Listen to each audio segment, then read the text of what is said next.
What's up guys, it's Radix, and in today's video I'm going to be teaching you guys the best settings you can have for Fortnite on your phone. And I promise you, if you give me a couple minutes to watch the whole video, you're going to come out a better player by the end of the video. Okay, so there's two things I want to talk about in this. First, I want to talk about the HUD customization, the best way to have it, and then like the settings for the sensitivity and all that on your phone. So let's get right into the video.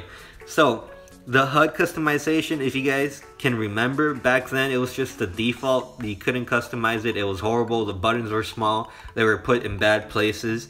And if you're like me and you have like an iPhone 6s, not the Plus, and you have big hands plus small buttons, it was just bad. It was hard to play, alright? But now that you can customize it, I think there's a much bigger chance to become better at the game on the phone, because you can really give yourself an advantage if you set it up properly, the controller layout. So the controller layout I'm using is right here, the one I'm using on this gameplay. And the reason why I think it's so good, it's because it's kind of like if you're playing on a controller but it's on your phone. And if you can't visualize that, I'll put a picture just so you can see what I mean and how I hold my phone, just so you can get an idea of how good it can be if you get used to it.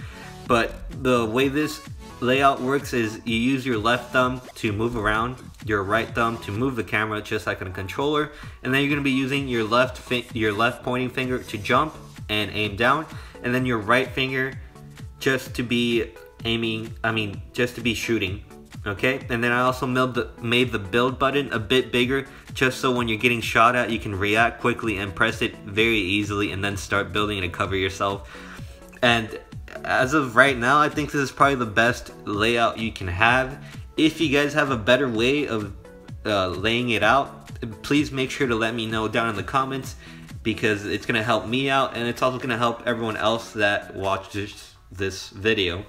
And we're all trying to get better here. So yeah, make sure you let me know if you have a better way.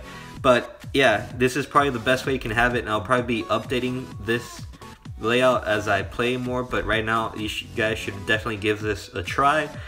But now let's move on to this, like all the settings on the sensitivity and all that on the phone. Okay, so let's start with the touch sensitivity. Now for this, I recommend anywhere from 0.35 to 0.50, and the reason for that range I'm giving is because you don't want to be super slow where, you know, you take forever to turn around or you take forever to build. So that's why you don't want to have it super slow. And then you don't want to have it super fast either, because then you're not going to be able to hit anything when you're hip firing, and you're just not going to be able to control your camera. Okay, so that is the reason for that range. I personally use 0.45 for this. Next one is touch ADS sensitivity. This is for when you're aiming down sights.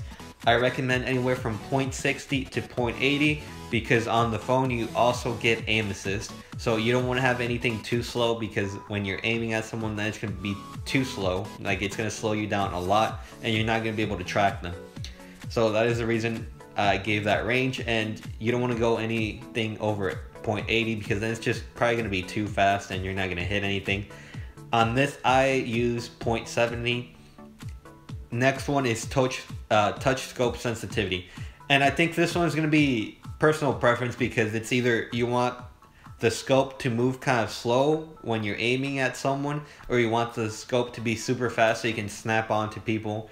You know, it's going to end up being personal preference, and you have to decide that for yourself. But I personally use 0.80 because I like to be able to move my scope fast on the phone. Next settings are sprint cancels reloading. You want to have that on, because if you're ever reloading and you get caught like in a battle, you want to make sure you're quickly able to get out of the reload animation and start battling. So that's why I recommend having that on. Next one is tap to search, and this is going to make things a lot easier for you when you're playing on the phone, because instead of having to hold down a button on the screen, you can just press it once, and whenever you're opening like an ammo crate, a chest, or reviving someone, you just tap it like I said, and it does the rest of the animation for you without you having to hold the button. So really nice to have. Next one, and this one's really important, you want to have aim assist on. It's going to really improve your aim, so make sure you keep that on. Next is reset building choice, and this one you definitely want to have on, because whenever you're building and you switch pieces and then you get out of the menu, whenever you come back into the menu to build, you want to make sure you always start off at the wall, because whenever you're getting shot at, the first thing you want to do is cover yourself, and the best thing to cover yourself with is the wall. So that is why I recommend having reset building choice on.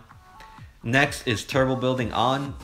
Again, this is going to be really good because it's going to make things a lot easier. It's just going to allow you to press on the button, and it's going to automatically build for you without you having to tap the button every single time you want to place down a piece. Next is auto material change. This one is also really good and can save your life, because whenever you run out of material, you don't want to have to manually have to switch it to be able to keep on building, because that's probably going to get you killed. This will automatically switch and you'll be able to keep building, so it's really nice to have on.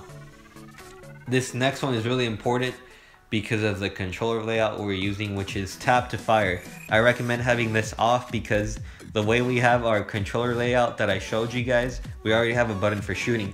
So if we have tap to fire, that can mess you up, and sometimes you'll shoot by accident. And if you're using like a gun like the pump shotgun or a sniper, it can really mess you up because those guns take forever to shoot again. So I recommend having this off. Next is auto open doors. I recommend having this on because it's going to make playing the game a lot easier on your phone. You know, it's automatically going to open doors for you. It's going to make things a lot easier. And the next one is auto pick up weapons. I think this one's a personal preference. If you like the game picking up weapons for you automatically, you know, it's nice, but also it can be like a pain in the butt sometimes, because, you know, sometimes it's going to pick up everything you come across, and you're going to have to manage your inventory a lot more often, because you're going to always have it full by the stuff it picks up automatically. But anyway, guys, that's pretty much it for the settings.